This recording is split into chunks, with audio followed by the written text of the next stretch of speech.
ركز لساننا في تلاوة القرآن العظيم فإنه كلام الرحمن في الدارين آمين.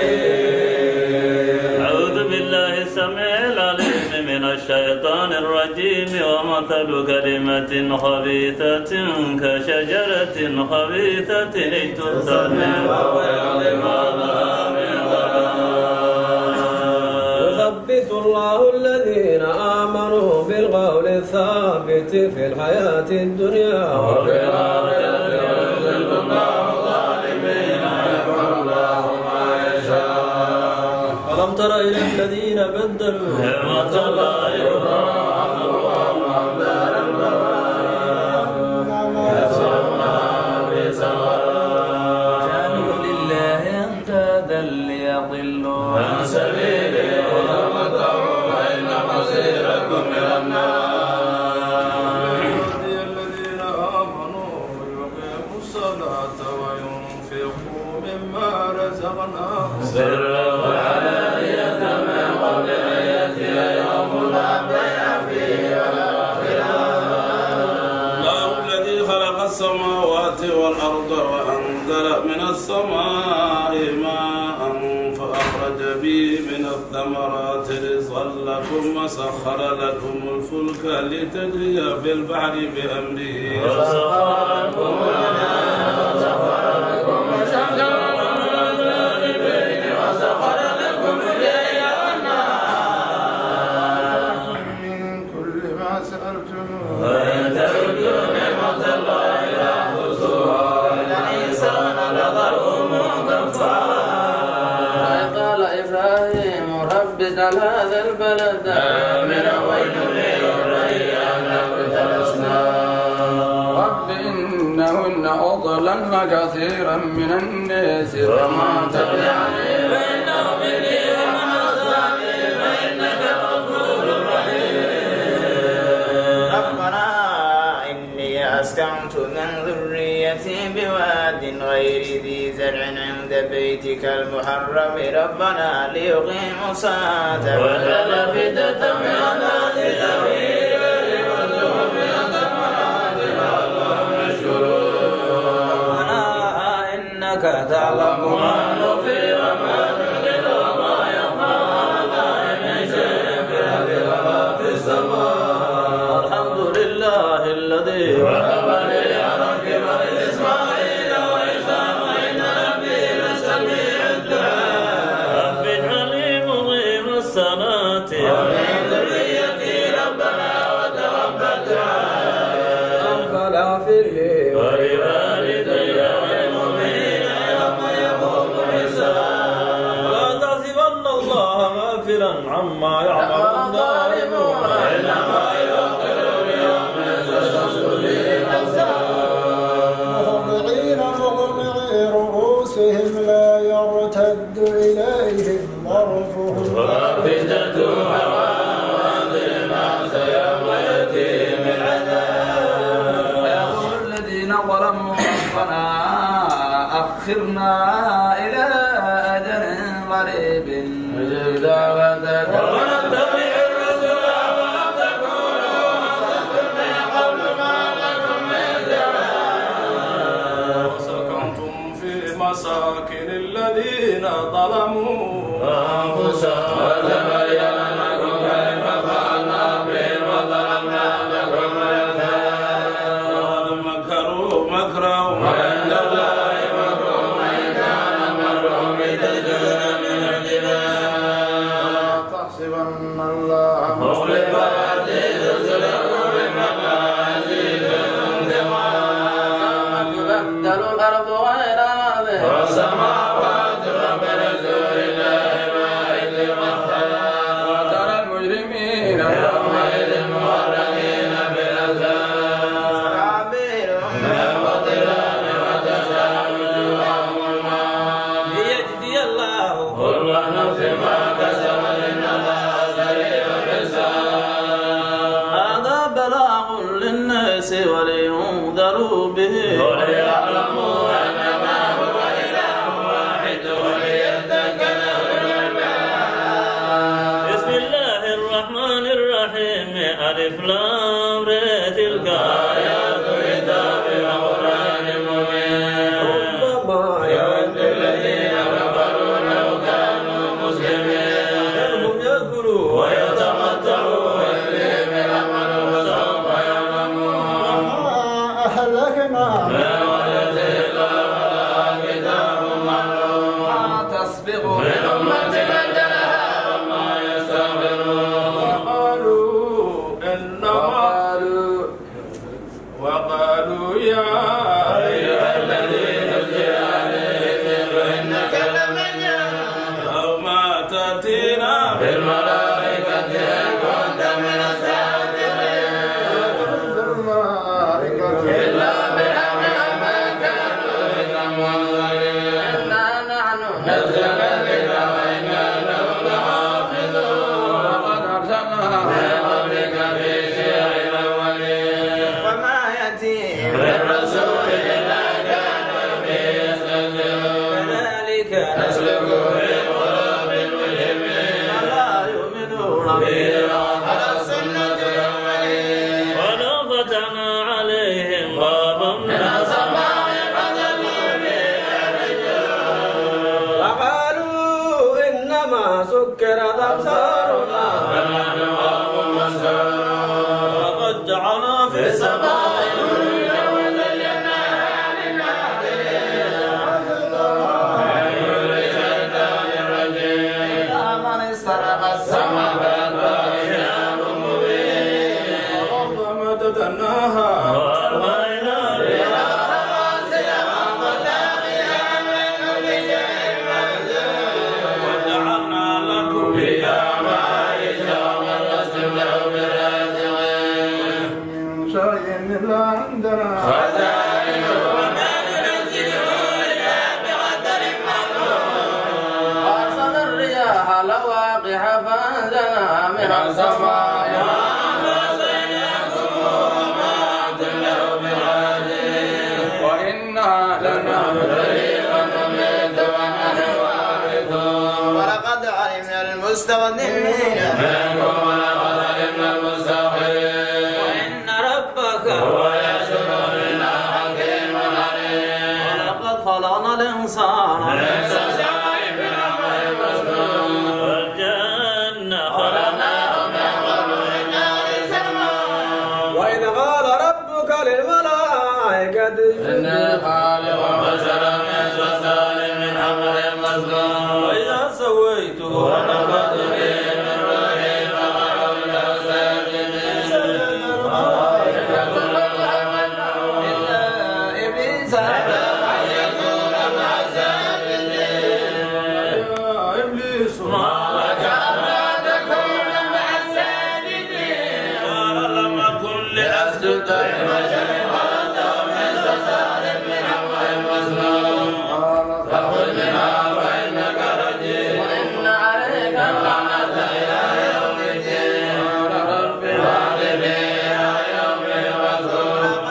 وإنك من المنظرين إلى يوم الوقت المعلوم قال رب بما أغويتني لأزينن لهم في الأرض ولأغوينهم أجمعين إلا عبادك منهم المخلصين قال هذا صراط علي مستقيم عبادي ليس لك عليه سلطان إلا من اتبعك من الغاوين جهنم لموعدهم أجمعين سقط أبواب لكل باب منهم جزء معصوم في جنات وعيون كلها بسلام آمنين ونزعنا ما في صدورهم من غل وعلى سرر متقابلين لا يمسهم فيها نسب وما منها بمخرجين بعبادي أني أنا غفور رحيم عذابي وعذاب عليم وعليم إبراهيم دخلوا عليه فقالوا سلاما عليكم عليكم أجرون قالوا لا توجل لا نبشرك بغلام عليم قال بشرتموني على اللهم صل الكبر فبما تبشرون قالوا بشرناك بالحق فلا تكن من القانطين يا من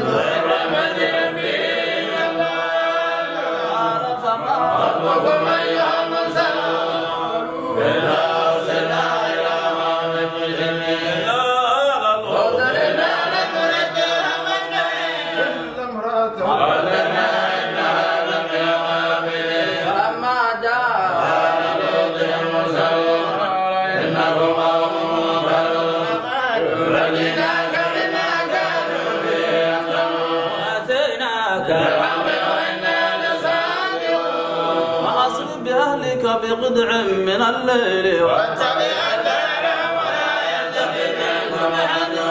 حيث تمرون وقضينا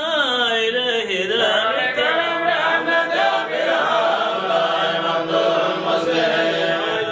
أهل المدينة يستبشرون قال إنها الله إليه فلا تضروا ولا تزوروا ولمن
والأرض وما بينهما إلا بالحق وإن الساعة لآتية فاصفح الصفح الجميل ربك هو الخلاق العليم ولقد آتيناك سبعا من المثاني والقرآن العظيم لنمنن عينيك إلى ما متعنا به أزواجا منهم ولا تجعل عليهم في جناحك للمؤمنين وقل إني أنا الذين المؤمنين أنزلنا على المقسمين الذين كفروا القرآن عندي وربك لنسألنهم أجمعين عما كانوا يعملون واصدع بما تؤمر وأعرض عن المشركين كفيناك المرسلين الذين يدعون مع الله إلها آخر فسوف يعلمون عنك يضيق صدرك بما يقولون بحمد ربك وكن من الساجدين ربك حتى يهديك اليمين بسم الله الرحمن الرحيم أتى أمر الله فلا تستعجلوا سبحانه وتعالى عما يشركون تنزل الملائكة بالروح من أمره على من يشاء من عباده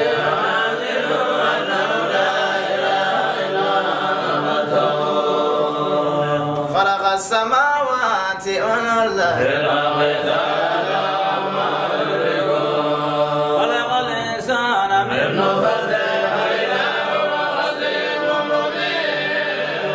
والأنعام خلقها لكم فيها دفء ومنافع ومنها تأكلون ولكم فيها جمال حين تريحون وحين تصرخون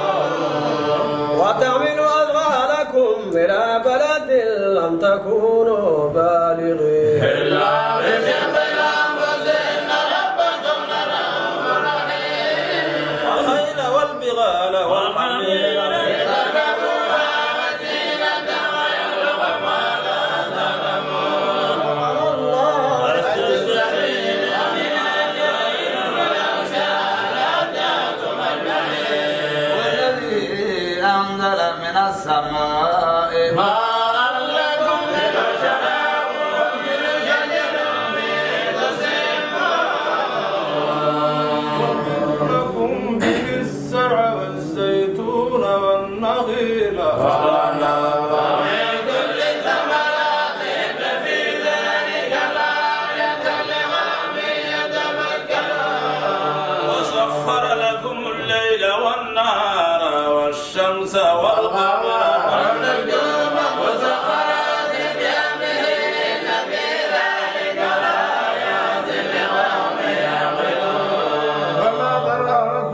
الأرض مختلفا ألوانها إن في ذلك لآية لقوم يذكرون.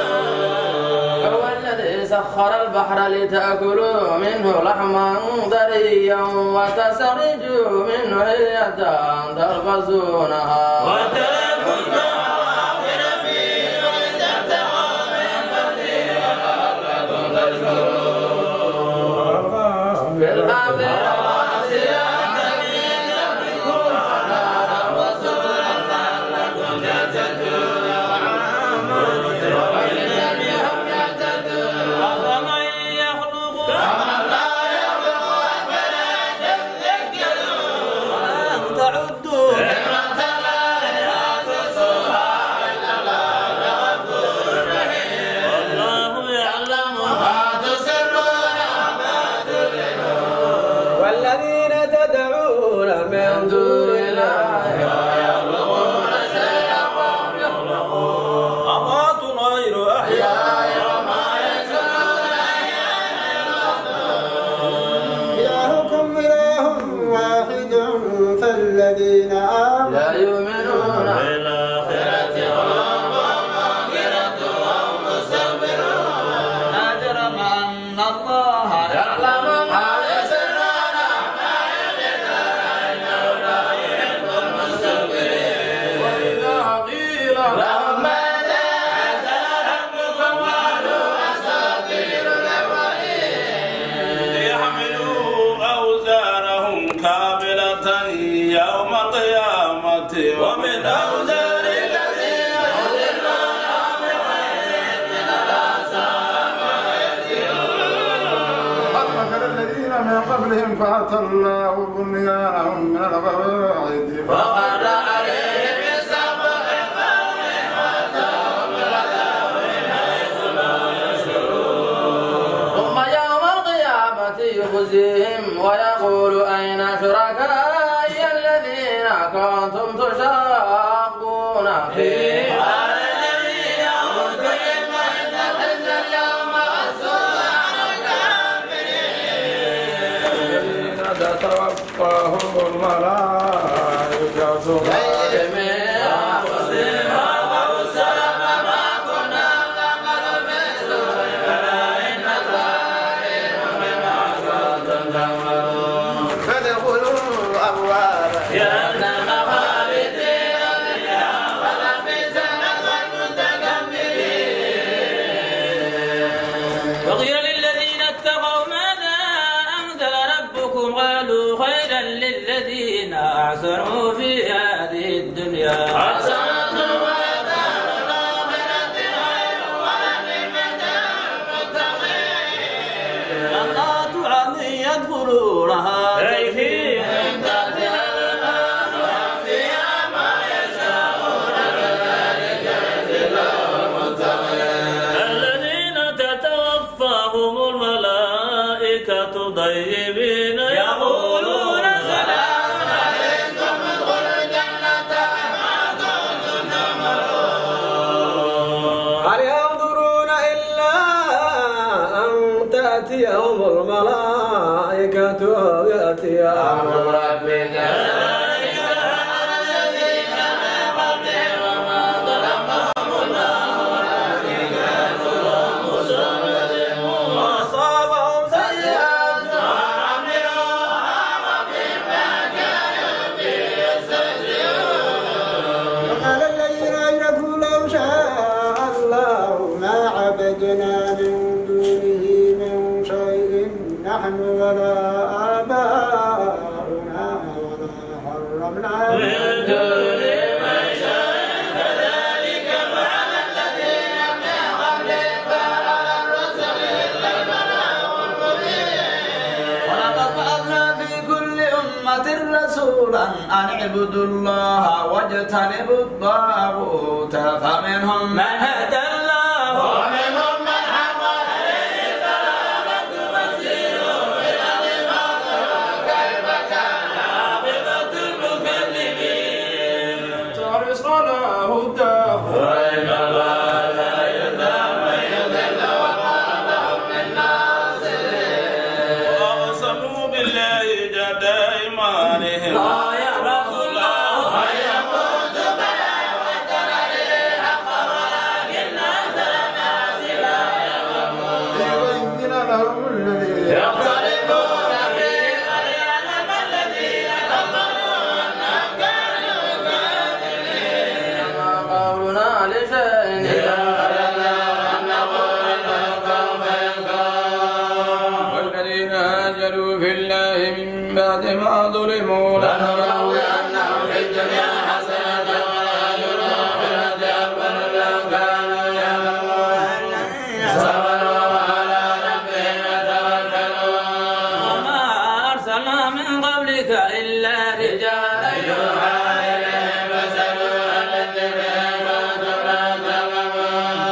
بالبينات والزبر وأنزلنا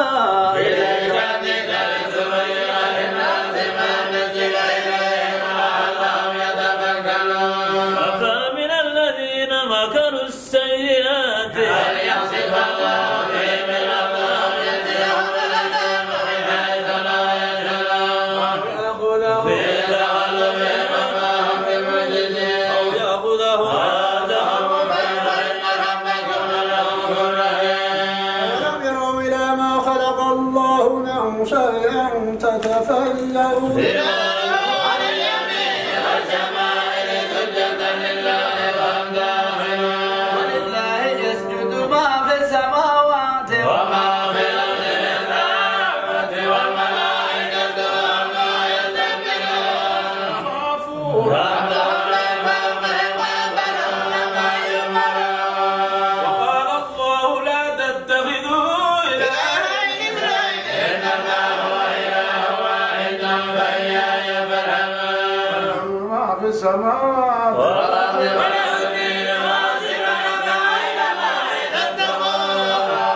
من نعمته ومن الله ثم إذا مسكم الضر فإليه تجرون ثم إذا كشف الضر عنكم إذا فريق منكم بربهم يشركون ليكفروا بما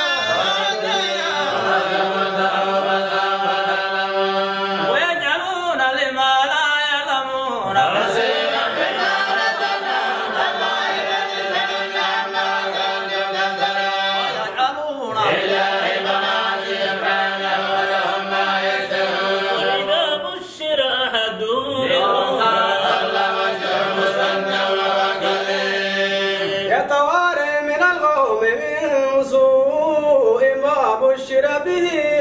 أيمسكه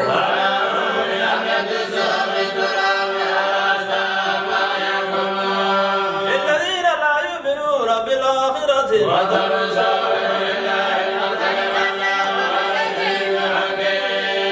ويأخذ الله الناس بظلمهم ما ترك عليها من دابة ولكن يؤخرهم إلى أجل مسمى وإذا جاء أجلهم لا يستغفرون ساعة ولا يستغفرون لله ما يكرهون وتصف ألسنتهم الكذب أن لهم النار وأنهم مفردون الله لقد أرسلنا إلى أمم من قبلك فزين لهم الشيطان أعمالهم فوليهم اليوم عذاب مبين وما أنزلنا عليك الكتاب إلا لتبين لهم الذي اختلفوا فيه وهدى ورحمة لقوم يؤمنون والله أنزل من السماء ماء فأحيا به الأرض فكفى بآية في ذلك الآية لقوم يسمعون وإن لكم في الأنعام لعبرة نسقيكم مما في بطونه من بين فرث ودم لبنا خالصا سائغا للشاربين ثمرات النخيل والأعناب تتخذون من سكرا ورزقا حسنا إن في ذلك لآية لقوم يعقلون ربك إلى النار حيث الجبال بيوتا ومن الشجر ومما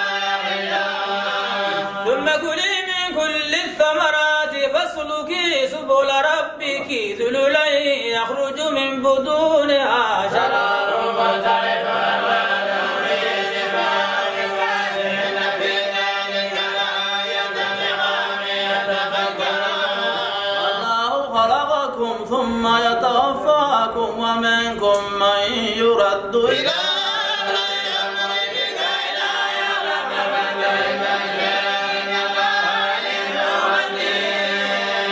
والله فضل بعضكم على بعض في الرزق فما الذين فضلوا براد رزقهم على بعض كلمة في سواء فبنعمة الله والله جعل لكم من أنفسكم من أزواجكم بنين وعبدة ورزقكم من الطيبات أفلم الباطل بنعمة الله هم يكفرون ويعبدون من دون الله ما لا يملك خالصا من السماوات ومن شيء ولا يستطيع تضربوا إلا إلى النار إن الله يعلم وأنتم لا تعلمون. ضرب الله مثلا عبدا مملوكا لا يقدر على شيء ومن رزقناه منا رزقا حسنا فهو ينفق بالنصر وجل يستوون الحمد لله من أنزل ما يعلمون. وضرب الله مثلا الرجلين أحدهما أبكم لا يقدر على شيء وهو كل على مولاه أينما يوجه لا يأتي بخير هل يستوي هو ومن يأمر بالعدل وهو على صراط مستقيم. ولله غيب السماوات والأرض وما أمر الساعة إذا كان في البصر يهوى إن الله على كل شيء قدير. والله أخرجكم من بطون أمهاتكم لا تعلمون شيئا وجعل لكم السماء والأرض خلفة لعلكم تشكرون. ألم يروا إلى الطير مسخرات في جو السماء ما يمسكهن إلا الله إن في ذلك لآيات لقوم يؤمنون. والله جعل لكم من بيوتكم سكنا وجعل لكم من جلود الأنعام بيوتا تستخفونها يوم ظهركم ويوم إقامتكم ومن أصحابها وأبيها وأشجارها أثاثا ومتاعا إلى حين. والله جعل لكم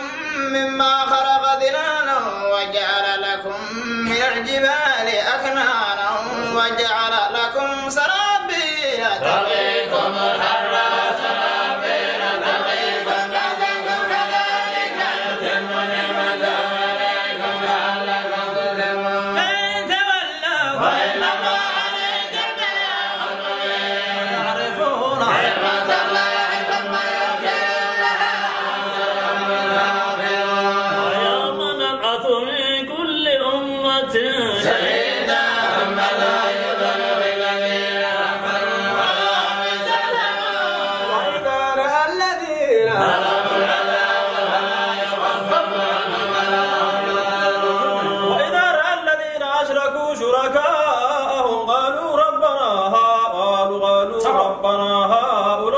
شركاؤنا الذين كنا ندعو من دونك فأقام إليهم قال إنكم لكاذبون. إلى الله يومئذ السلام لله ما كانوا يفترون. الذين كفروا وصدوا عن سبيل الله لله عذابا فهو عذاب بما كانوا يكذبون. ويوم نبعث في كل أمة شهيدا عليهم من أنفسهم وجئنا بك شهيدا على هؤلاء.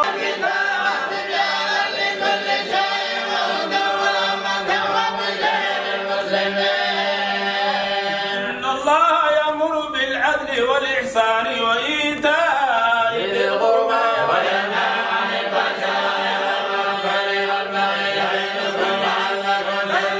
تذكرون. بعهد الله إذا عاهدتم ولا تنقضوا الأيمان بعد توكيدها وجعلكم الله عليكم كفيلا إن الله يعلم ما تفعلون. ولا تكونوا كالتي نقضت غزلها من بعد قوة أنكاثا تتخذون أيمانكم دخلا بينكم وأن تكون أمة هي أمة إنما يبلوكم الله به وليبينن لكم يوم القيامة ما كنتم فيه تختلفون. ولو شاء الله لجعلكم أمة واحدة ولكن يضل من يشاء ويهدي من يشاء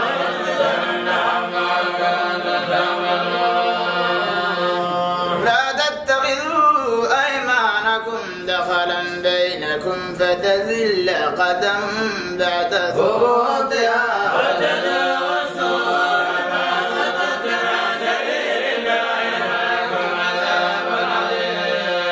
ولا تشتروا بعهد الله ثمنا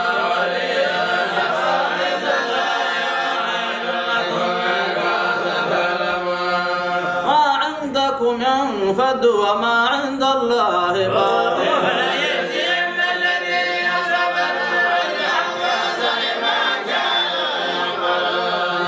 من عمل صالحا من ذكر أو أنثى وهو مؤمن فلنحيينه حياة طيبة ولنجزينهم أجرهم بأحسن ما كانوا يعملون وإذا قرأت القرآن فاستعذ بالله من الشيطان الرجيم إنه ليس له سلطان على الذين آمنوا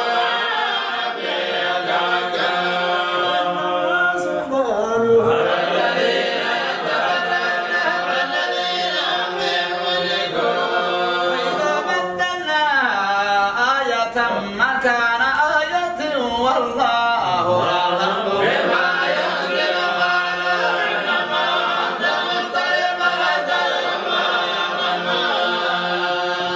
نزله روح القدس من ربك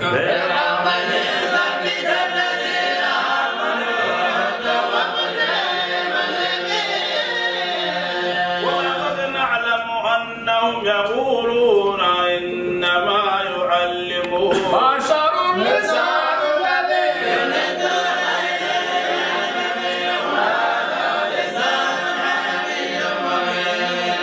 الذين لا يؤمنون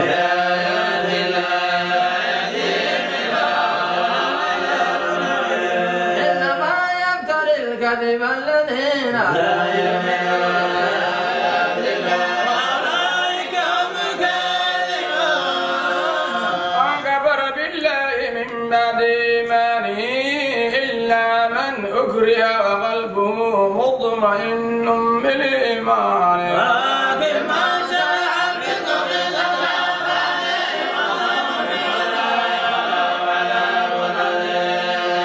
ذلك بأنهم استحبوا الحياة الدنيا على الآخرة أولئك الذين تبع الله على قلوبهم وسمعهم وأجرهم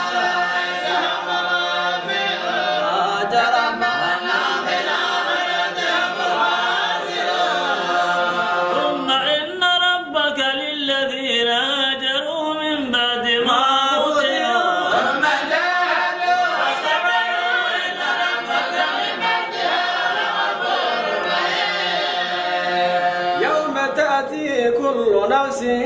تجادل عن نفسها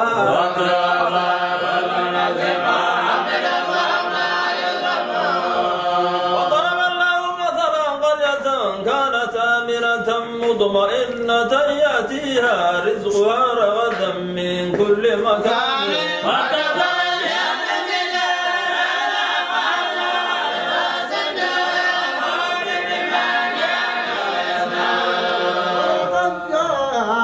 رسول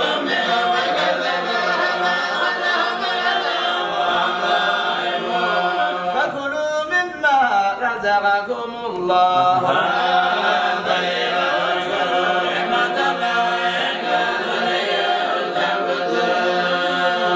إنما حرم عليكم الميتة والدم ولحم الخنزير وما أهل لغير الله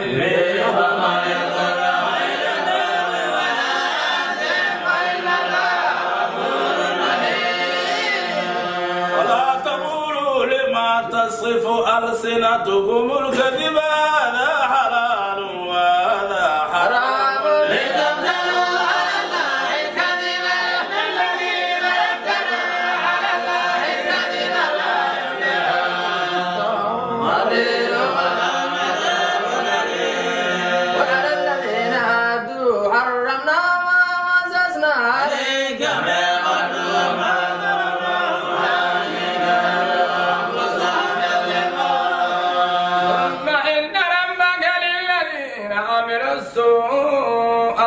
ضلالة ثم تابوا من بعدها إذا أصلحوا ربك من بعدها لغفور رحيم إن إبراهيم كان أمة خالدا لله حنيفا ولم يكن من المشركين شاكرا لأنعمه اتبعه وهداه إلى صراط مستقيم آتيناه في الدنيا حسنة وإنه في الآخرة لمن الصالحين أوحينا إليك أن اتبع ملة إبراهيم حنيفا وما كان من المشركين إنما جعل السبت على الذين اختلفوا فيه وإن ربك يحكم بينهم يوم قيامته ما كانوا يختلفون إلى سبيل ربك بالحكمة والموعظة الحسنة وجاهدهم بالتي هي أحسن إن ربك هو المعلم على سبيله أولا بالمتقين وإن عاقبتم وعاقبوا بمثل ما عوقبتم به ولئن صبرتم لهو خير للصابرين واصبر وما صبرك إلا بالله ولا تحزن عليهم ولا تكن في ضيق مما يمكرون الذين اتقوا والذين هم محسنون بسم الله الرحمن الرحيم سبحان الذي أسري بعبده ليلا من المسجد الحرام إلى المسجد الأقصى الذي وأنا حوله لنريه من آياتنا إنه سميع بصير موسى الكتاب وجعلناه هدى لبني إسرائيل ألا يتخذوا من دونه وكيلا وحملنا أنه إنه كان عبدا شكورا فقضينا إلى بني إسرائيل بالكتاب لتفسد الأرض مرتين ولتعلن علوا كبيرا وإذا جاء وعد أولاهما بعثنا عليكم عبادا لنا أولي بأس شديد وجاسوا إلى الديار وكان وعدا مفعولا ثم رددنا لكم الكرة عليهم وأمددناكم بأموال وبنين وجعلناكم أزواجا فيها إن أحسنتم أحسنتم لأنفسكم وإن أسأتم فلا فإذا جاء وعد الآخرة ليسوءوا وجوهكم وليدخلوا المسجد كما دخلوا أول مرة وليتبروا ما تتبيرا عسى ربكم أن يرحمكم وإن عدتم عنا وجعلنا جهنم للكافرين حصيرا إن هذا القرآن يهدي للتي هي أقوم ويبشر المؤمنين الذين يعملون الصالحات أن لهم أجرا كبيرا وأن الذين لا يؤمنون بالآخرة أعتدنا لهم عذابا أليما بالشر الدعاء وبالغيب وكان الإنسان عجولا وجعلنا الليل والنهار آيتين فمحونا آية الليل وجعلنا آية النهار مبصرة لتبتغوا فضلا من ربكم ولتعلموا عدد السنين والحساب وكل شيء فصلناه تفصيلا وكل إنسان ألزمناه طائره في عنقه ونخرج له يوم القيامة كتابا يلقاه منشورا كتابا كفى بنفسك اليوم عليك حسيبا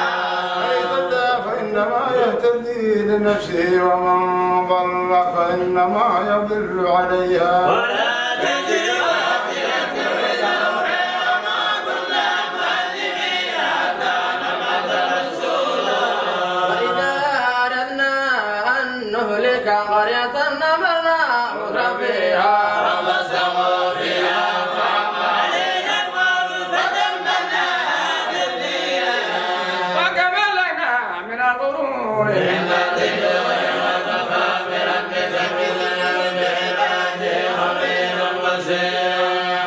كان يريد العاجلة عجلنا له فيها ما نشاء لمن نريد ثم جعلنا له جهنم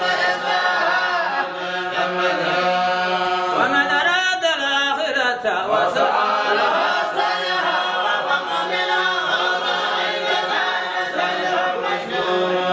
كلا نمد هؤلاء وهؤلاء من عطاء ربك وما كان عطاء ربك مهولا انظر كيف فضلنا بعضهم على بعض وللآخرة أكبر درجات وأكبر تقديرا لا تجعل مع الله إلهنا خلقته حلما مخلوقا وقضى ربك ألا تعبدوا إلا إياه وبالوالدين إحسانا إما يبلغن عندك الكبر أحدهما أو كلاهما فلا تقل لهما أف ولا تنهرهما وقل لهما قولا كريما فهما جناح الذل من الرحمة وقل رب ارحمهما كما ربياني صغيرا أنتم أعلم بما في نفوسكم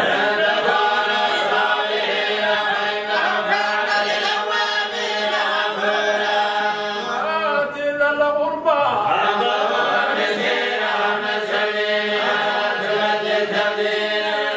المبذرين ما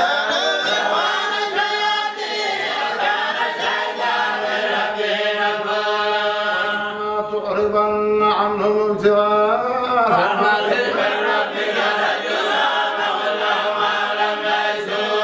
لا تجعل يدك مغلولة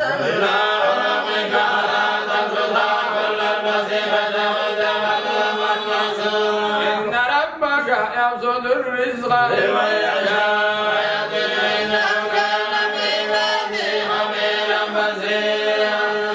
ولا تقتلوا أولادكم خشية إملاق نحن نرزقهم وإياكم إن أخذهم كان حلا كبيرا ولا تقربوا الزنا إلا كان فاحشة وساء سبيلا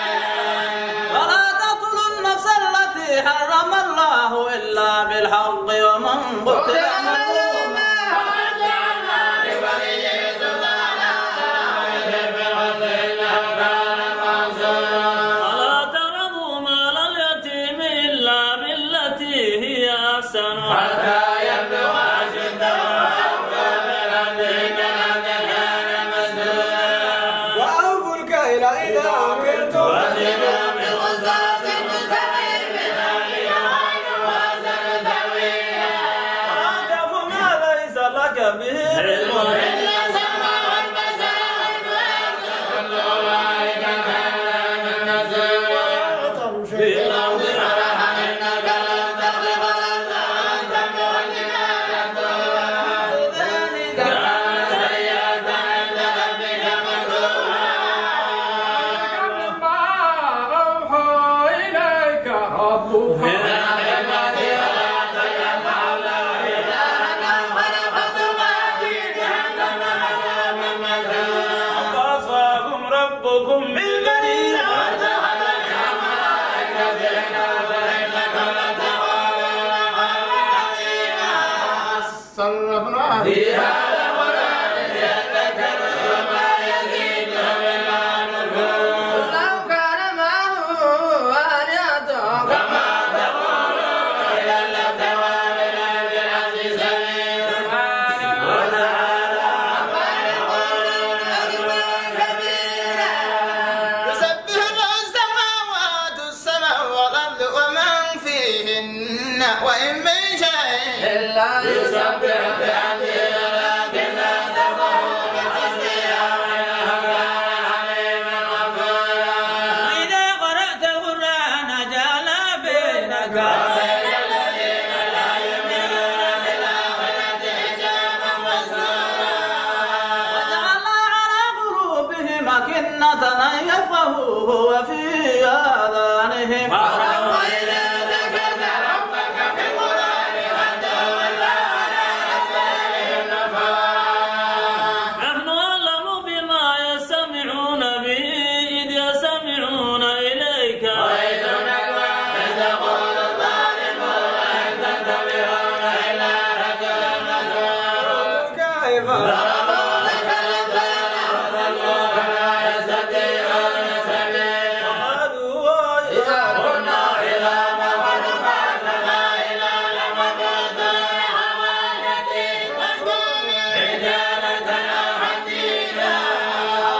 مما يكبر في صدوركم فسيقولون من يعيدنا قل الذي فطركم أول مرة وسيقولون إليك رؤوسهم ويقولون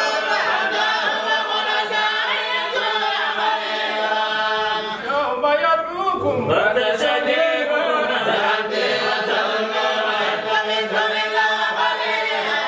وقل لعبادي يقولوا التي هي أحسن إن الشيطان ينزغ بينهم إن الشيطان كان للإنسان عدوا مبينا. ربكم أعلم بكم إن يشأ يرحمكم وإن يشأ يهدكم وما أرسلناك عليهم وكيلا. وربك أعلم بمن في السماوات والأرض ولو أرسلنا الدعوة النبيين على قدر آتيناك هدى الذين زعمتم من دوني فلا يملكون بالفضل منكم ولا تحويلا. أولئك الذين يدعون يبتغون إلى ربهم الوسيلة أيهم أقرب ويرجون رحمته ويخافون عذابه إن عذاب ربك كان مهجورا. وإن من قرية إلا نحن مهلكوها قبل يوم القيامة يوم يعذبوها عذابا شديدا كان ذلك في الكتاب مسطورا. وما منعنا أن نرسل بالآيات إلا أن كذب بها الأولون وآتينا داود الحكمة مرسلة فظلموا بها وما أرسلت الآيات إلا تخويفا. وإذ قلنا لك إن ربك أحاط بالناس وما جعلنا الرؤيا التي أريناك إلا فتنة للناس والشجرة الملعونة في القرآن والموعظة فما يزيدهم إلا طغيانا كبيرا. وإذ قلنا للملائكة اسجدوا لآدم فسجدوا إلا إبليس قال أسجد لمن خلقت طينا. قال أرأيتك هذا الذي كرمت علي لئن أخرتني إلى يوم القيامة لأعطيكن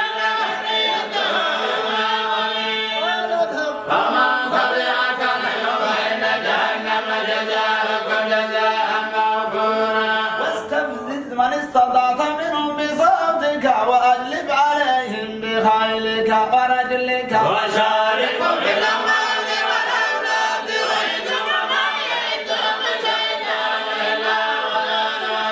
عبادي ليس لك عليه سلطان وكفى بربك وكيلا. ربكم الذي يزجي لكم الفلك في البحر لتبتغوا من فضله إنه كان بكم رحيما.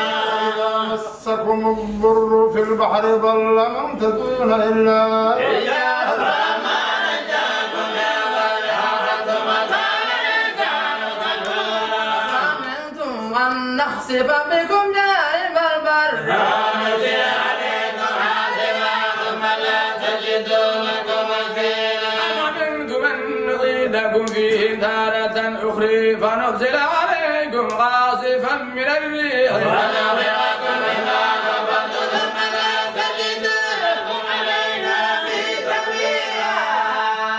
ولقد كرمنا بني آدم وحملناهم في البر والبحر ورزقناهم من الطيبات وفضلناهم على كثير ممن خلقنا تفضيلا. يوم ندعو كل أناس بإمامهم فمن أوتي كتابه بيمينه فأولئك يقرؤون كتابهم ولا يظلمون فتيلا. في هذه يومين وفي الآخرة عذاب أضل سبيلا. وإن كادوا ليفتنونك عن الذي أوحينا إليك لتفتري علينا غيره إذا لاتخذوك خليلا.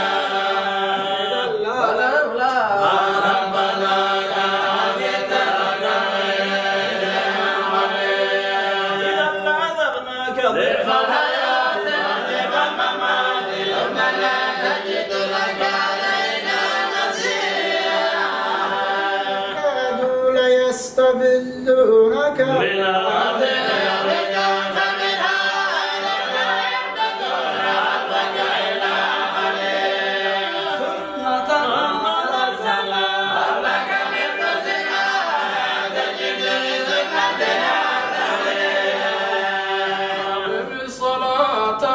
لدلوك الشمس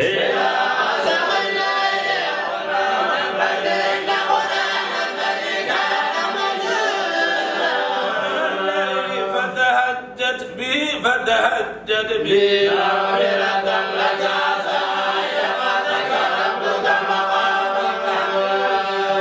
رب أدخلني وادخل سري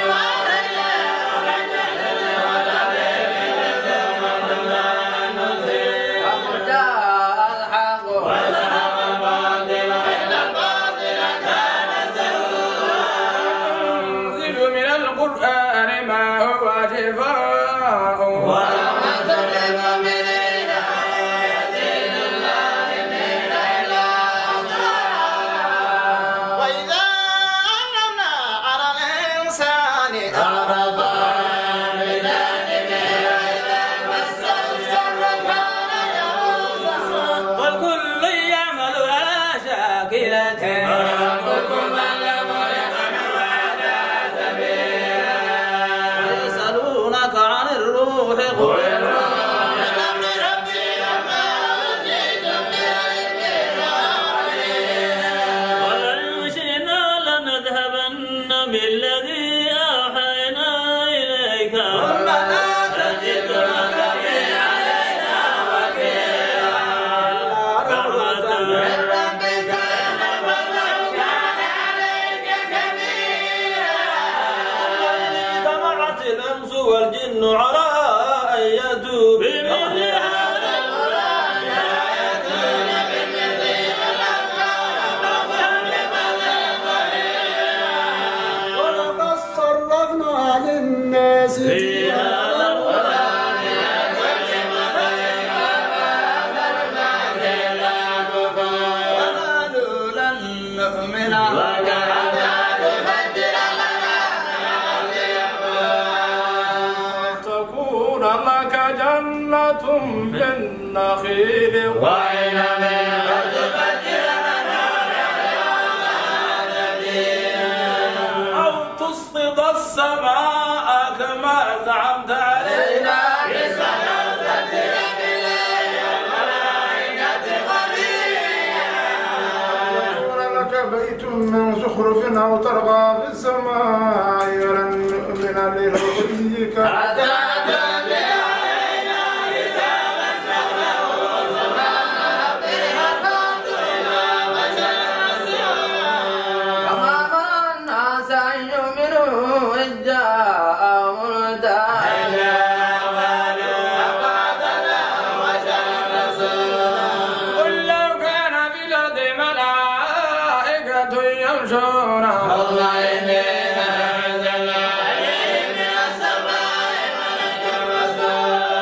قل كفى بالله شهيدا بيني وبينكم إنه كان بعبادي خبيرا بصيرا ومن يهد الله فهو المهتدي ومن يضلل فلن تجد له مولياء من دونه ونحشرهم يوم القيامة على وجوههم يوم وصما مواد جهنم كلما خرجت النار ذلك جزاؤهم بأنهم كفروا بآيات الله كل عظام فاتحينا لمبعوث جديدا أولم يروا أن الله الذي خلق السماوات والأرض قادر على أن يخلق مثلهم وجعل لهم أجلا لا ريب فيه وذلكم عندكم ولو أنتم تملكون خزائن رحمة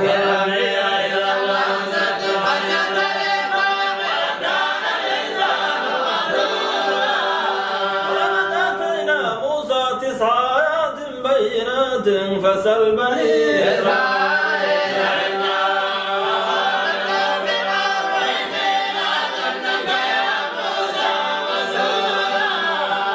قال لقد علمت ما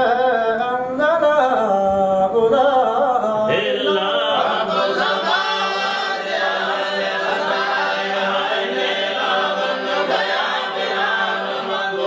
فأراد أن يستفزهم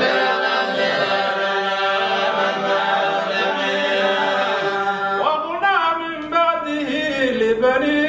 إسرائيل أصبروا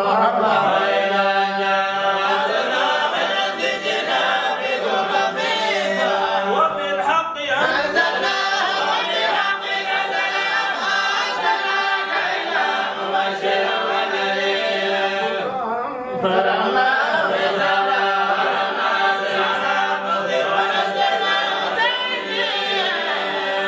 قل آمنوا به أو لا تؤمنوا إن الذين أوتوا العلم من قبله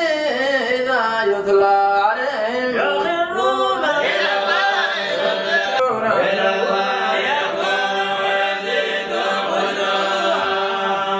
قل ادعوا الله أو ادعوا الرحمن أيما تدعوا فله الأسماء الحسنى ولا تجعل صلاتك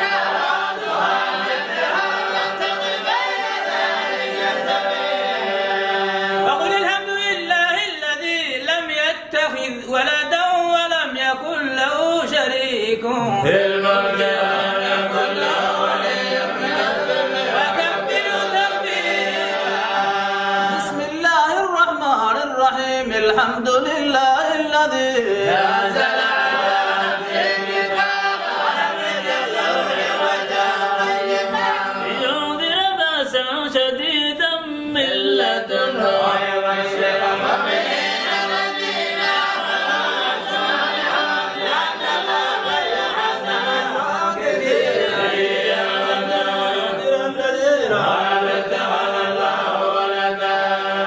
لهم به من علم ولا لآبائهم كلمة تخرج من أفواههم يقولون إلا كذبا فلعلك باخع نفسك على آثارهم إن لم يؤمنوا بهذا الحديث أسفا على الذين جمعوا لنبوى غير مسر فتعرضون عليها سيدا سيدا أيام الدم والرقيب كانوا من آياتنا عجبا والفتية إلى الكهف فقالوا ربنا آتنا من لدنك رحمة وهيئ لنا من أمرنا رشدا وضربنا على آذانهم في الكهف سنين عددا ثم بعثناهم لنعلم أي الحزبين أحصى لما لبثوا أمدا نحن نقص عليك نبأهم بالحق وهم فتية آمنوا بربهم وزدناهم هدى وربطنا على قلوبهم إذ قاموا فقالوا ربنا رب السماوات والأرض لم ندعو من دونه إلها وما إذا شددا هؤلاء قوم اتخذوا من دونه آلهة لولا يأتون عليهم بسلطان بين فمن أظلم ممن افترى على الله كذبا وإذ اعتزلتموهم وما يعبدون إلا الله فهو إلى الكهف أجلك ربكم من رحمته ويهيئ لكم من أمركم من فواه وترى الشمس إذا طلعت تزاور عن كفهم ذات اليمين وإذا غربت تقرضهم ذات الشمال وهم في فجوة منه ذلك من آياتنا نهدي الله لمن يهتدي ومن يضل فلا تجد له وليا مرشدا وتحسبهم أيقاظا وهم رقود ونقلبهم ذات اليمين وذات الشمال وكلبهم باسطا إلهي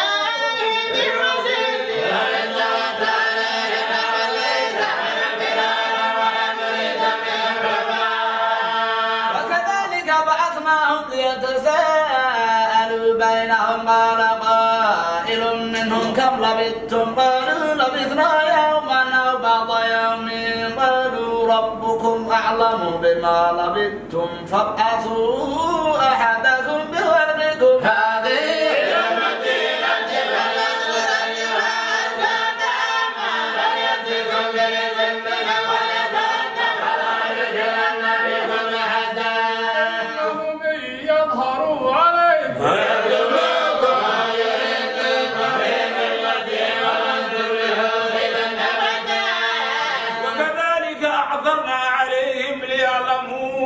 أن وعد الله حق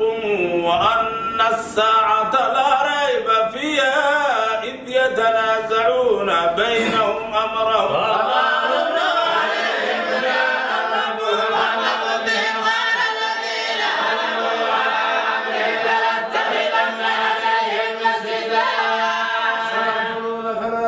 رابعهم كلبهم ويقولون خمسة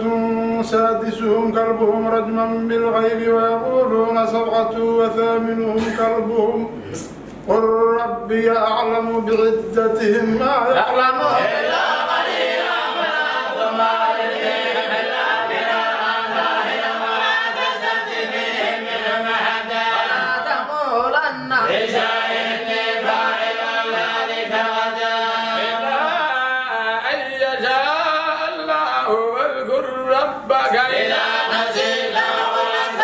يأتيني أمي لأقرب من هذا أنت ولبثوا في كبير ثلاثة يأتيني وازدادوا تسعة قل الله أعلم بما لبثوا له غيب السماوات والأرض وبصري وأسمع لهم من دونه ولي ولا يؤمن بحكمه أحدا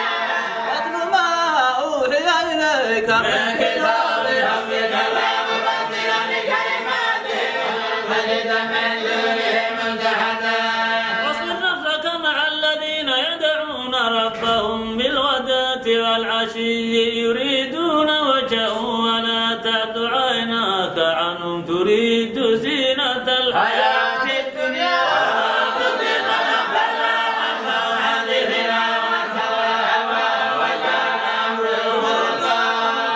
وقل الحق من ربكم فمن شاء فليؤمن ومن شاء فليكفر إنا أعتدنا للظالمين نارا نحاط بهم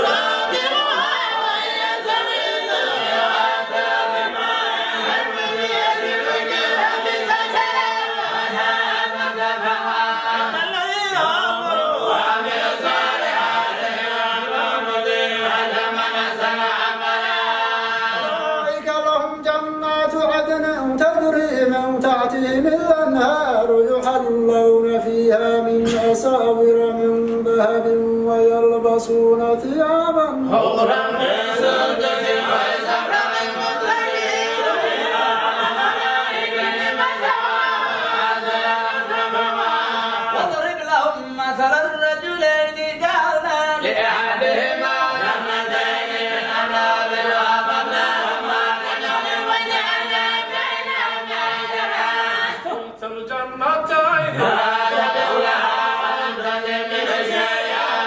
فجرنا خلالهما نهرا وكان له ثمر فقال لصاحبه ويحاوره أترك مالا وأعز نفرا دخل جنته وهو ظالم لنفسه قال ما أظن أن تبيد هذه أبدا أظن الساعة قائمة ولئن رددت إلى ربي لأجدن خيرا منها منقلبا قال له صاحبه وهو يحاوره أكفرت بالذي خلقك من تراب ثم من نطفة ثم سواك رجلا لكن هو الله ربي ولا أشرك بربي أحدا ولولا إذ دخلت جنتك قلت ما شاء الله لا قوة إلا بالله إن تأتي أنا وقل منك مالا وولدا فعسى ربي أن يؤتيني خيرا من جنتك ويرسل عليها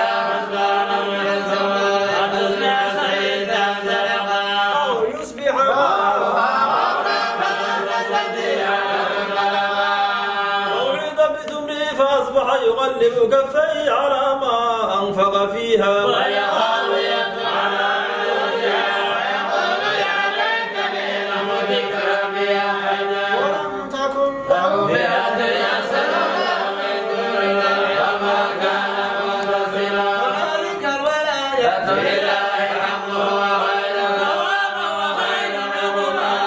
واضرب لهم مثل الحياة الدنيا كماء أنزلناه من السماء فاختلط به نبات الأرض حتى أجيب تسلم رياح وكان الله على كل شيء مقتدرا المال والبنون زينة الحياة الدنيا والباقيات الصالحات خير عند ربك ثوابا وخير أملا ويوم تسير الجبال وترى الأرض بارزة وحشرناهم بغاد منهم أحدا وعرضوا على ربك صفا لقد جئتمونا كما خلقناكم أول مرة كذبتم هل لن نجعل لكم موعدا ووضع الكتاب فترى المجرمين مشفقين مما فيه ويقولون يا ويلتنا ما لهذا الكتاب لا يغادر صغيرة ولا كبيرة إلا أحصاها ووجدوا ولا يظلم ربك أحدا ويقولنا للملائكة اسجدوا لآدم فسجدوا إلا إبليس كان من الجن ففسق عن أمر ربه أفتتخذونه وذريته أولياء من دوني وأنكم عدوا بئس للظالمين بدلا ما أشهدتهم خلق السماوات والأرض وما خلق أنفسهم وما كنت متخذ المضلين عضدا يوم يقول نادوا شركائي الذين أعلموا ولم يستجيبوا له وجعلنا بينهم موبقا ورأى المجرمون النار وجدوا على مصفا ولقد صرفنا في هذا القرآن للناس من كل مثل وكان الإنسان أكثر شيء جدلا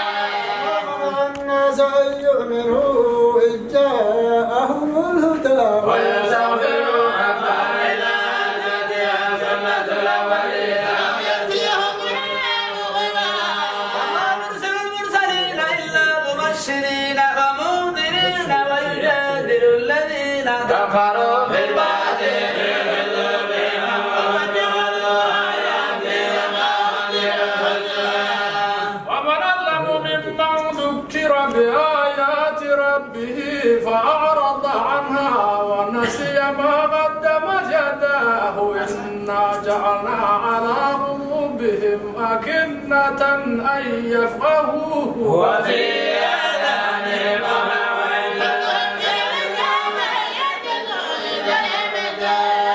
ربك الغفور ذو الرحمة لو يؤاخذهم بما كسبوا حتى لهم العذاب اللهم إنا لن يجدوا من دونه موئلا فلنا لما ظلموا وجعلنا لمهلكهم موعدا قال موسى لفتاه لا أبرح حتى أبلغ مجمع البحرين أو أمضي حقبا فلما بلغ مجمع بينهما وسياق حمالة على سبيل الحمار سلما فلما جاوزا قال لفتاه آتنا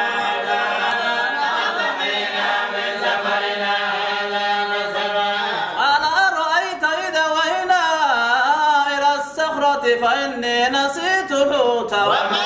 أنساني إلا شيطان أن أذكره واتخذ سبيله في البحر عجبا قال ذلك ما كنا نبغي فصدقنا عن ظهرهما قصصا وجد عبدا من من عبادنا آتيناه رحمة من عندنا وعلمناه من لدنا علما قال له موسى أتبعك على أن تعلمني مما علمتني شيئا إنك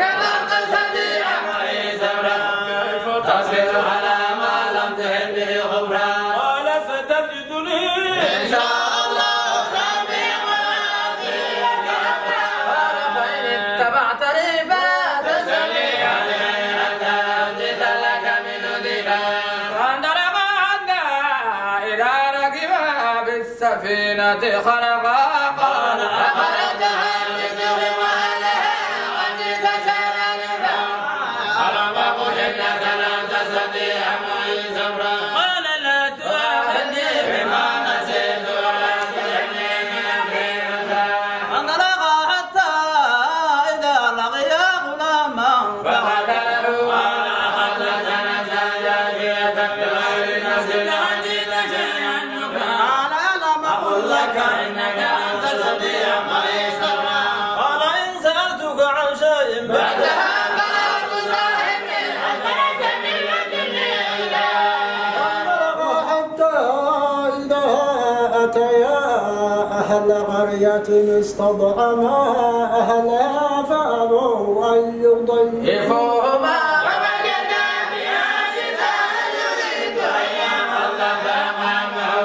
لو شئت لاتخذت عليه أجرا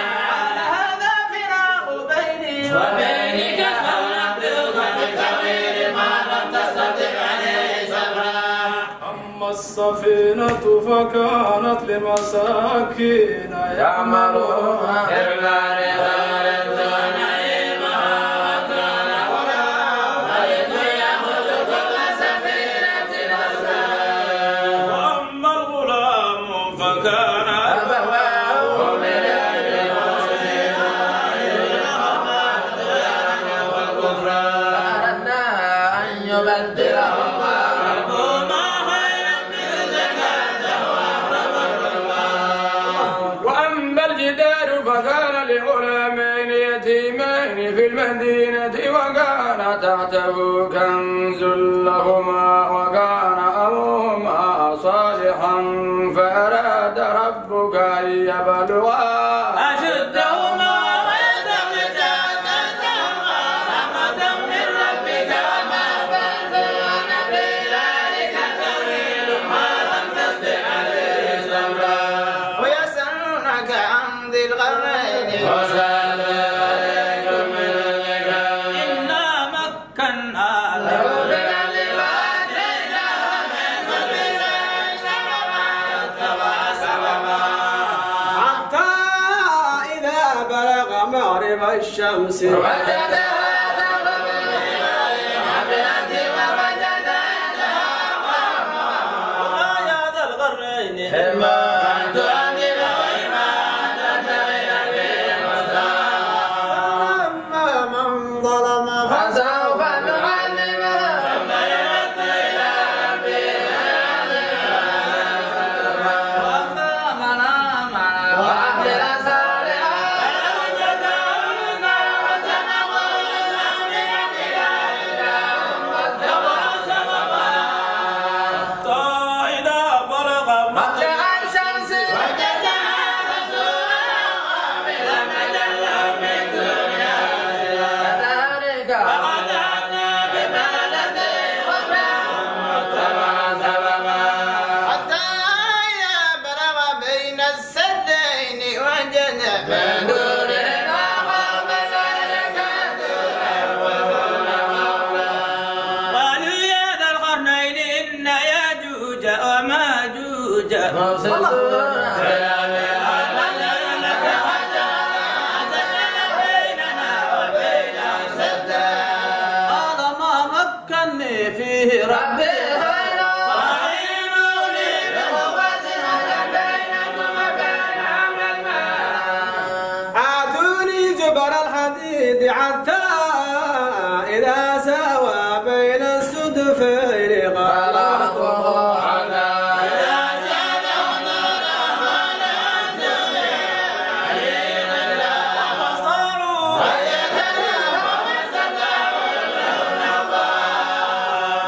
هذا رحمة من ربي فإذا جاء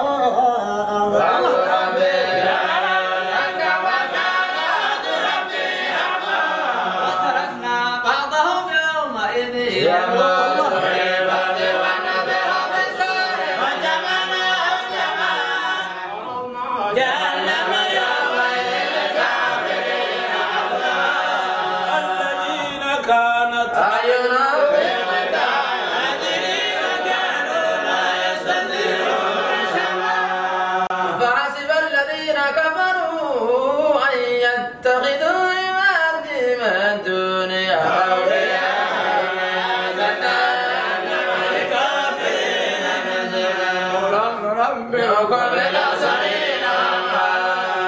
الذين ضل سعيهم في الحياة الدنيا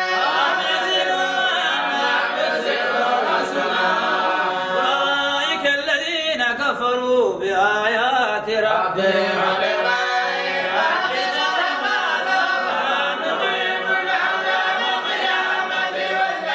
ذلك جزاؤهم جهنم بما كفروا واتخذوا آياتي ورسلي هزوا إن الذين آمنوا وعملوا الصالحات كانت لهم جنات الفردوس نزلا خالدين فيها لا يبغون عنها حولا لو كان البحر مدادا لكلمات ربي لنفد البحر قبل أن تعبد كلمات ربي ولكن بمثل مددا قل إنما أنا بشر مثلكم يوحى إلي أنما إلهكم إله واحد فمن كان يرجو لقاء